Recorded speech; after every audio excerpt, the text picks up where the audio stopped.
If the author is a woman, as we've talked a lot about today, then we might expect to see some things a little differently in the plays. And that's something I don't talk about very much, because I'm not saying a man couldn't do this. I mean, I lived for 25 years with a very enlightened man who has shown me all the goodness that men are capable of. So I'm not one to say, well, a man couldn't write like this. I'm just saying things are different here.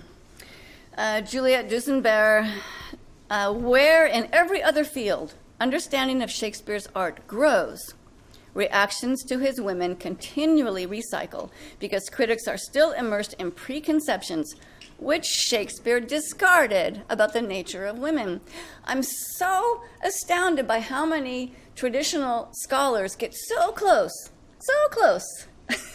and then miss it.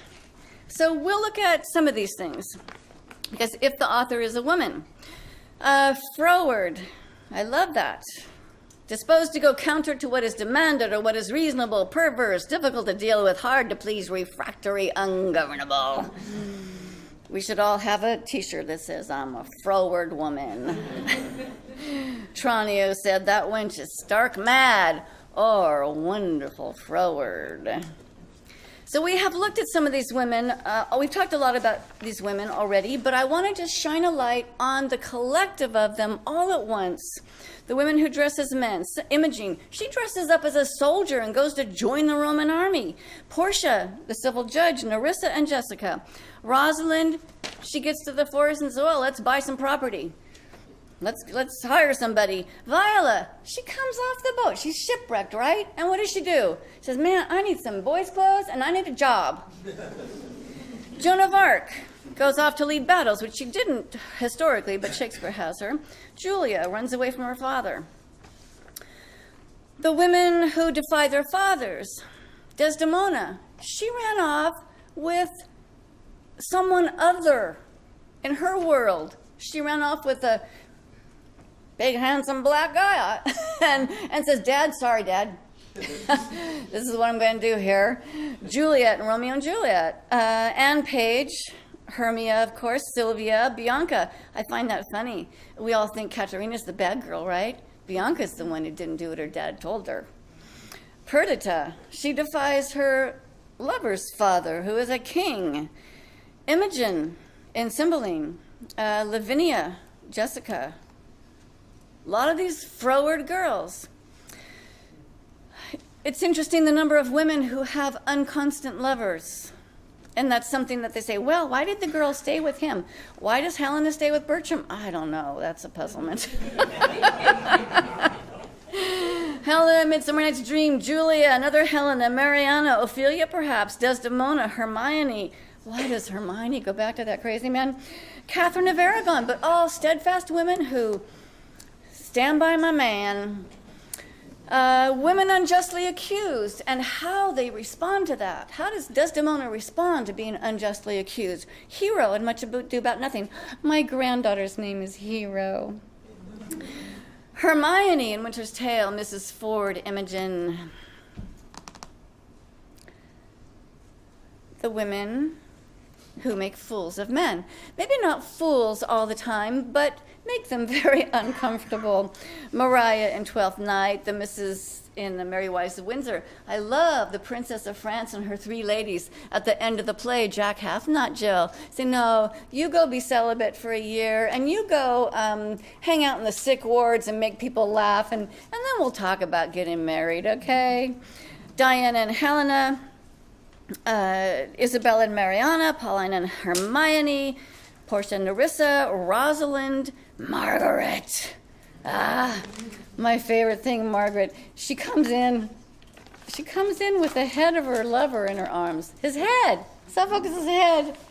And she's cooing to the head, and her husband says, oh, I hope when I die you like me that much. Sorry, Henry. Tamara, Queen of the Goths. Queen Margaret, women who lead armies. Constance.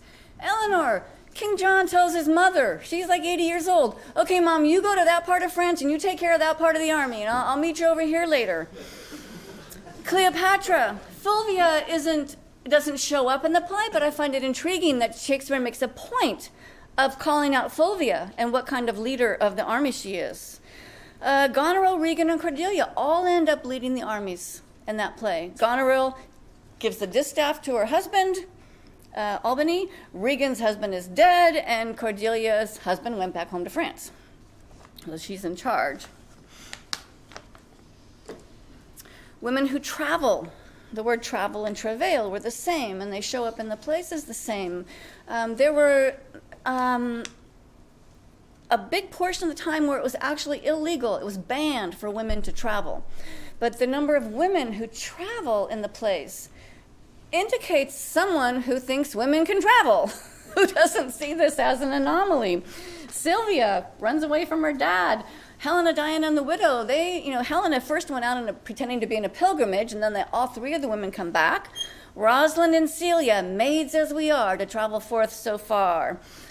Viola, we talked about her in the ship. Imogen, Perdita, Desdemona, Cleopatra, Portia, Nerissa, Helena, and Hermia, Princess and her three maids, Katharina. A lot of women travel, which we think today you wouldn't be doing that. These women, of course, were usually traveling with the men because, as Rosalind and Celia talk about, beauty is a bigger attractor of horrible men than money is. So they have to make themselves look homely, which, of course, on the stage they never are.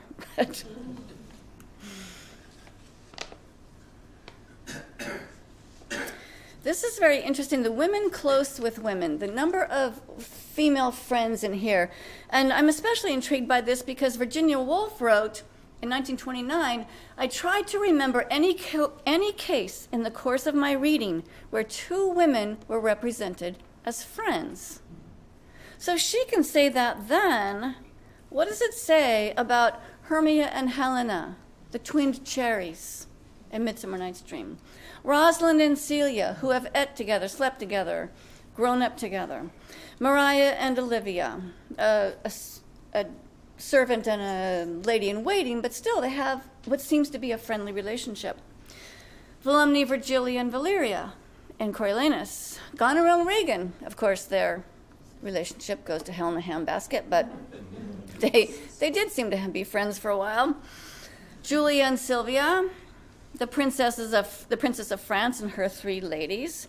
Juliet and her nurse seem to have a nice close relationship.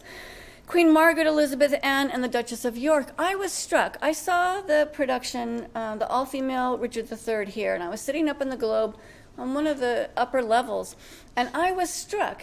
The longest scene in that entire play are those three women on stage. I forget which ones they are. It's the Duchess of York and Queen and Margaret, I think, and Queen Elizabeth. Those are three. And looking down on these three strong, angry women in their big black dresses, I thought, oh my gosh, William Shakespeare of Stratford, who didn't apparently educate his own daughters and his granddaughter, would write the longest scene in Richard III with these powerful women. It seemed contradictory. But what's even more intriguing are the number of women that Shakespeare added to the source material so that there could be a relationship between women. Adriana didn't have a sister in the original story of Comedy of Errors. Shakespeare gives her a sister. Emilia is added to Desdemona's story. Beatrice is added to Hero's story. Paulina is added to Hermione's story. Cleopatra has Charmian and Iris, and Portia and Nerissa. Nerissa's added to the story. And in Merry Wives of Windsor, the second wife, I forget which one, the second mistress, is added to the story. Added to the story so that we could have these intimate moments with the women. Women who invert the order.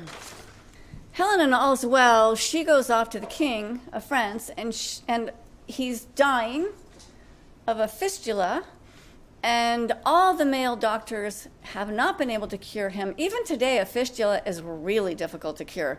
But in comes the girl, and she cures him and gets to marry the man of her life, that horrible man she likes. Goneril and Regan, as the fool says, you have, to the king, you put down your breeches and given the rod to your daughters. Margaret, boy, she takes over. I saw a Richard III in Ashland, and I was, she'd been turned into a witch. Her clothes were ragged and her hair was ragged. And I talked to the actress who played her later and asked, why was she a witch? And she said, oh, because of the progression. And she was curious why I thought that was not appropriate. And I did have to say, because men often turn powerful women into witches. And I'm just sorry that you went that way with it. The princess and her three ladies tell those men. Portia and Nerissa, mistresses Ford and Anne Page. Volumnia and Coriolanus, nobody can tell Coriolanus what to do but his mama. Paulina, oh man, she whops that king upside the head for 15 years. And some things that I realized I didn't think I'd have enough time. So the mothers, I get so annoyed when people say, oh, there's no mothers in Shakespeare. Shakespeare didn't like mothers. There are at least 19 mothers in Shakespeare. 19, and many of them are very powerful mothers. So stop telling me there are no mothers in Shakespeare. Look at Volumnia, Hermione. And something I should have put in that I didn't realize till they were doing their piece, the number of women who ask men to marry them. Because Juliet also does that. Julie says, well, if you'll marry me, and you should notice Romeo's response. Really? Do I have to marry you? Because remember, he had just had, 180 lines about Rosalind? Rosalind, who wouldn't open her lap for gold, he tells us. So he's not really a marrying kind of boy, but she says, marry me? If I have to? Yes, I'll marry you. So I would like to add that, and I'd like to, the number of women who wish they were men. Some of them get to dress up like men. And that's something I meant to mention earlier. Have you ever had the power of being anonymous? And nobody knows it's you? It's an extraordinarily powerful thing. I often wish I could write letters to the editor anonymously. They make us put our names on them in the States.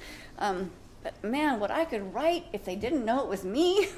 It's like the entirety of the internet these days. Oh, that's true.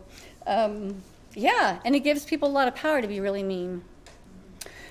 So another aspect of the women, Carolyn Spurgeon's book, I'm sure many of you are familiar with it, Shakespeare's imagery and what it tells us. I was struck reading that book by how many times she gets so close. Shakespeare has an unusually large number of images drawn from the daily work and occupations of women in a kitchen and living room. His interest in and acute observation of cooking operations are very marked all through his work. We see how extraordinarily close is his knowledge of different kinds of cooking. I remember mentioning this to a potential publisher, and he and the other woman said, no, there aren't. There aren't so many references to cooking in Shakespeare or children. And I thought, oh, partly because they're so built in, they're just part of the texture of the play that we don't even notice when they're happening. But she took apart every single line in every single play, every image, and the images in Shakespeare's contemporaries. And she lists them all in the book. Shakespeare also noticed the women sewing and mending, which he saw going on around him, and there is clear evidence of his observation of and interest in needlework. Shakespeare's interest in and observation of children and child nature from babyhood are remarkable, especially considering Shakespeare left his children at home.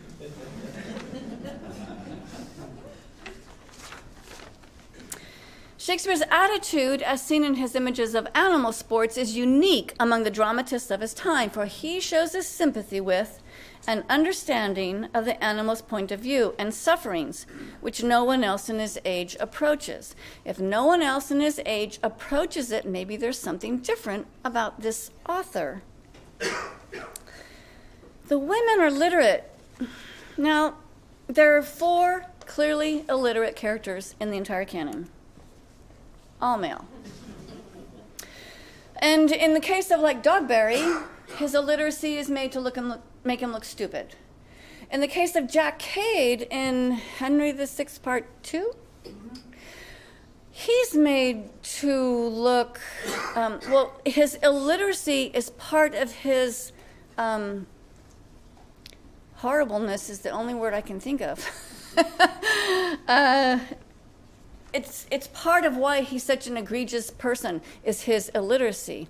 And it's interesting that he wasn't historically illiterate, but Shakespeare makes him illiterate as part of his character of being an egregious human being in that play.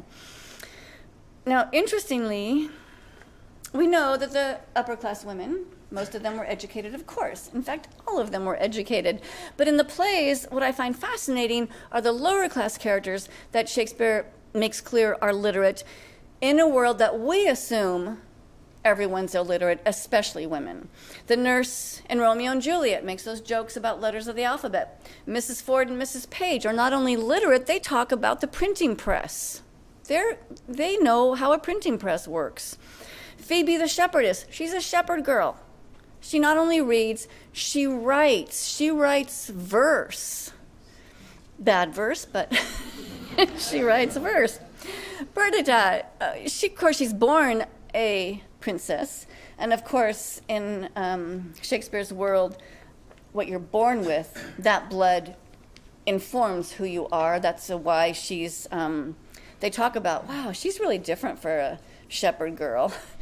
But she reads and writes. There's a big difference between reading and writing, in that you were taught to read first, and typically taught from the horn book that had printed letters on it, printed from a printing press. But the next step is writing, which is in secretary hand. As you saw in the will, Shakespeare's will, it looks like Martian. You really need a lot of training to read it. So the difference between reading and writing was huge. And we have many records of many girls being taught. In fact, most of the reading teachers were women. When it comes to writing, that's where the boys carried on and the women typically stopped. So we have many more literate women than, or at least women who could read, than we imagine. And all of these people, Mopsa and Dorcas in The Winter's Tale, they not only read text, they read music. And they sing along with Autolycus. The Bowdlerized plays, I find this really interesting. Henrietta Bowdler, the first editor of Shakespeare, took out all the naughty bits so that they could be read around the fireplace. She couldn't put her name on it, not only because she was a woman, but because as a woman, she should know what those naughty bits are in the first place. So Shakespeare also Bowdlerized the plays, though. Interestingly, we know Mary Sidney Bowdlerized her brother's work when she edited it. But I find this interesting what this author did to the original stories. And As You Like It, Celia's father is not incestuously lecherous. Nobody dies. And Measure for Measure, there are 3 stories, all the same story, similar, of a woman who's either married to or has a brother who does a really bad thing, like murders somebody or rapes virgins. And in every one of the stories, the Isabella character does have sex with the Angelo character, and everybody in the story says, oh, good girl, that was the right thing for you to do. Shakespeare's is the only version where the woman stands true to what she believes in. Taming of the Shrew, the blatant misogyny is removed. Katerina does not get wrapped up in the skin of a dead horse. And she's unbroken at the end. What you have to remember in Taming of the Shrew is that Petruchio doesn't put her through anything that he doesn't go through himself. She doesn't sleep all night, right? Who keeps her awake? Petruchio bangs pots all night, so he didn't get any sleep either. They bring in food. Oh, we can't have that, he says, because it's hot. It's hot roasted beef with mustard, both things that will make them more choleric. They're already choleric and cranky, other humors. It will make them more choleric. We can't eat that. He goes through every privation that she does. Much Ado About Nothing, Beatrice is added. Comedy of Errors, the women are more virtuous. Sister is added. Two Gentlemen of Verona. Sylvia does not die of unrequited love for the girl that she thinks is a boy. Twelfth Night. In Twelfth Night, the original story, the sea captain tries to rape her instead of finding her clothes. Also, Olivia sleeps with Sebastian. They have a one-night stand. She gets pregnant, and he dumps her. Shakespeare cleaned all of that up. Othello and Iago murder Desdemona in the original story with a bag of sand, beating her over the head with it. And then they make the bed fall down so it looks like she got brained by the timbers. And Shakespeare turns that into a moving tragedy of love and adds intimate scenes between females. The original Winter's Tale, Hermione does give Leontes lots of reason for him to go crazy. And Leontes really wants to have sex with his daughter when she comes back. Dies in it. Paulina is added. Paulina, one of the greatest characters in the whole canon. Coriolanus, Volumnia's role is magnified. Women who are barely mentioned in the historical record are added. Merry Wives of Windsor, the wife, the one wife, she does have sex with the Falstaff character, but not in Shakespeare. The original story that Shakespeare took The Merchant of Venice from. The men want to go marry this rich heiress, and she has a trial that they have to go through. The trial is, you have to sleep in my same bed with me, and if you have sex with me before morning, you win.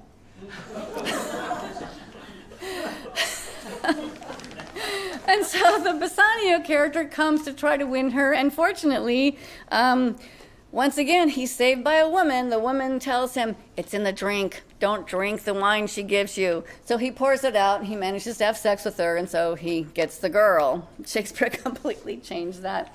Nerissa is added in the court trial. History plays. The women who are barely mentioned in the historical record, Shakespeare turns into full-blown women, which leads me to several people, when I give a talk about Mary Sidney, several people come up and say, how could a woman write the battle scenes? As if Shakespeare was at battle anyway. And I have to ask, have you actually read the plays? This is a battle scene.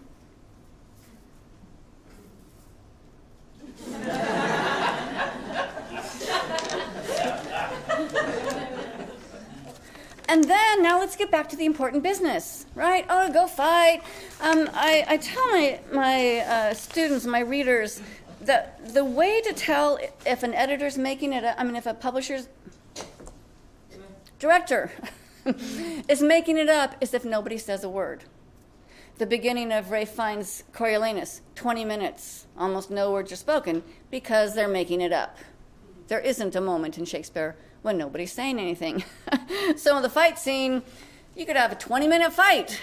It's not Shakespeare directing that fight, right? So I want to show you what happens. We all know this, but to clarify, the actors are going to do a battle scene, a typical battle scene. This is from Henry VI, part 3, 2, 3. Henry VI, part 3, when King Henry has that beautiful speech. He's sitting on a molehill. Poor me, if I was just a shepherd. Oh, life would be so lovely. And then in comes some soldiers while Henry's sitting to the side and watching this. So this is a typical Shakespeare battle scene. So please, you. Well, enter a son that has killed his father, dragging in the dead body, and that is King Henry. And that's... Ill blows the wind that profits nobody. This man whom hand to hand I slew in fight may be possessed with some store of crowns, and I that haply take them from him now may yet ere night yield both my life and them to some man else, as this dead man doth me. Who's this? Oh God, it is my father's face, whom in this conflict I unawares have killed. Oh, heavy times begetting such events!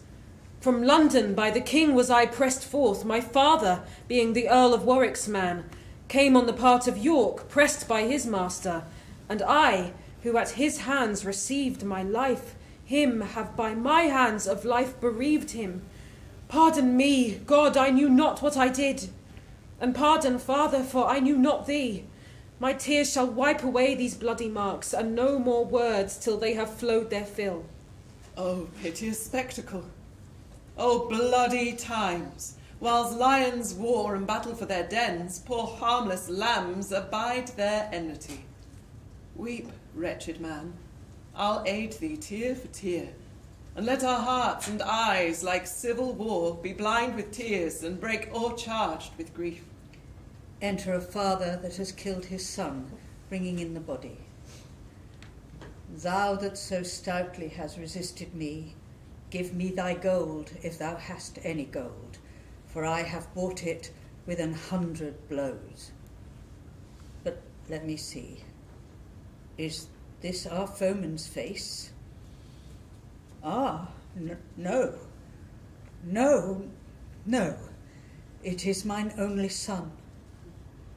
Ah, boy, if any life be left in thee, throw up thine eye.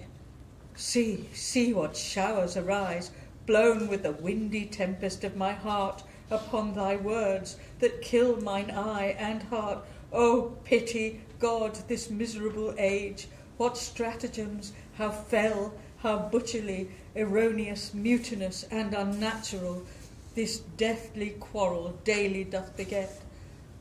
O boy, thy father gave thee life too soon, and hath bereft thee of thy light too late. Woe above woe. Grief, more than common grief. Oh, that my death would stay these rueful deeds. Oh, pity, gentle heaven, pity. The red rose and the white are on his face, the fatal colours of our striving houses. The one his purple blood right well resembles, the other his pale cheeks, methinks, presenteth. Wither one rose, and let the other flourish. If you contend, 1,000 lives must wither. How will my mother for a father's death take on with me and ne'er be satisfied? How will my wife for slaughter of my son shed seas of tears and ne'er be satisfied? How will the country for these woeful chances misthink the king and not be satisfied? Was ever son so rued a father's death? Was ever father so bemoaned his son? Was ever king so grieved for subjects' woe? Much is your sorrow, mine 10 times so much. I'll bear thee hence, where I may weep my fill. These arms of mine shall be thy winding sheet. My heart, sweet boy, shall be thy sepulchre. For from my heart thine image ne'er shall go. My sighing breast shall be thy funeral bell.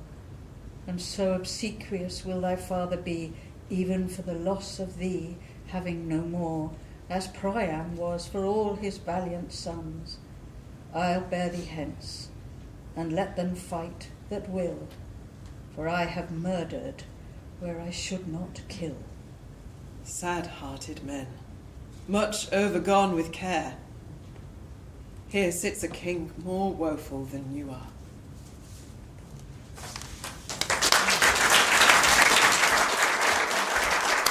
That's a battle scene. Other battle scenes, we see Warwick the Kingmaker lamenting the vanity of his life, or the Talbots, father and son. The Talbot, the big warrior Talbot comes in. He's going to show his son how to do war. Oh boy!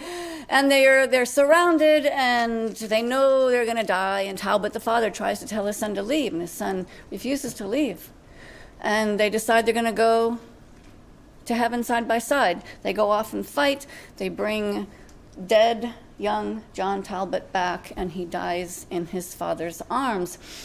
The battle scenes tend to be about relationships, about humanity and the hatefulness of war. Shakespeare, as you probably know, really hates war.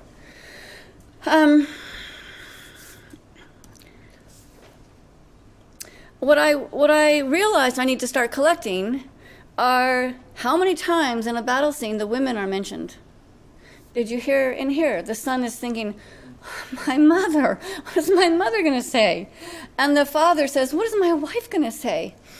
And this William, who says this? This day hath made much work for tears and many an English mother. I'm going to collect those up and see what happens when we collect the number of how many times women are mentioned in the battle scenes in Shakespeare. I like this quote from an associate chair of English and drama at the University of Toronto. Do you know Hold Your Sign? No? It's also worth remembering or noticing that there isn't anything especially male about any of Shakespeare's characters. A charismatic, powerful female performer can easily reinvent most of them as women.